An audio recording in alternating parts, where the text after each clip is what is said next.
बुजुर्ग व्यापारी। अगर कहा जाए कि सफलता किसी व्यक्ति को चुनती है तो ये गलत भी हो सकता है, लेकिन अगर हम कहें कि व्यक्ति ही अपनी सफलता और असफलता को चुनता है तो ये बिल्कुल सही होगा, क्योंकि एक असफल व्यक्ति कई बार प्रयास करता है, लेकिन एक सफल व्यक्ति सफलता मिलने तक प्रयास करता है और आखिर में सफलता उसके कदम चूमती है।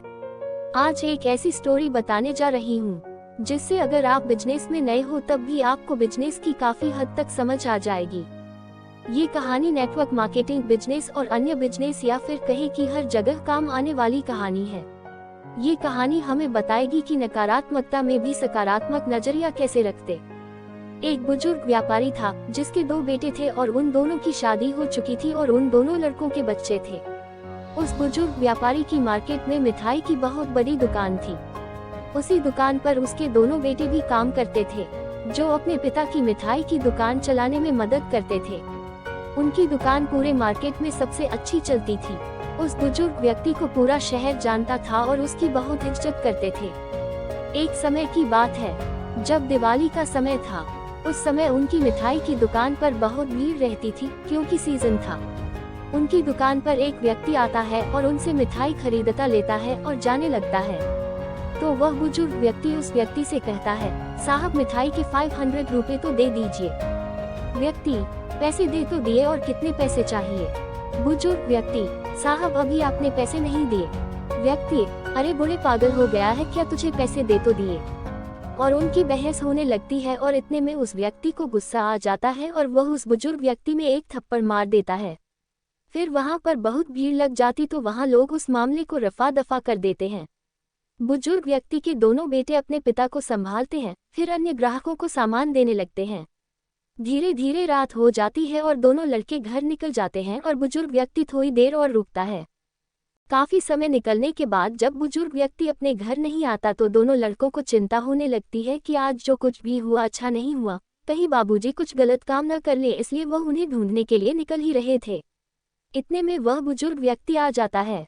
बेटा, कहाँ गए थे आप? बुजुर्ग व्यक्ति, मैं उस व्यक्ति को मिठाई देने के लिए उसके घर गया था जिससे आज झगड़ा हुआ था। बेटा, आप उसके घर क्यों गए थे?